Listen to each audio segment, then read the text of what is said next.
ছোট লোকের বাচ্চা, রাস্তার পাশে দাঁড়িয়ে কেউ এভাবে ঝালমুড়ি বিক্রি করে? গরিব মানুষের সাথে দুর্ব্যবহার করার আগে 100 বার ভাববি। কত বড় সাহস তুই আমার মেয়ের গায়ে হাত তুলছিস! সেই ক্ষতিপূরণ আজকে তোকে দিতে হবে। আমার মেয়েকে তোর বিয়ে করতে হবে। আমার বিয়ের কাবিন হচ্ছে 10 লাখ টাকা। কাবিনের টাকা না দেওয়া পর্যন্ত আমি তোকে স্বামী হিসাবে কখনোই মেনে নিব না।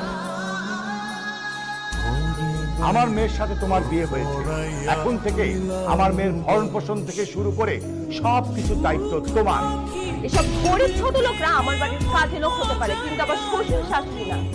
আমি ওদের কোনোদিনই শ্বশুর শাশুড়ি হিসাবে মেনে নেব না।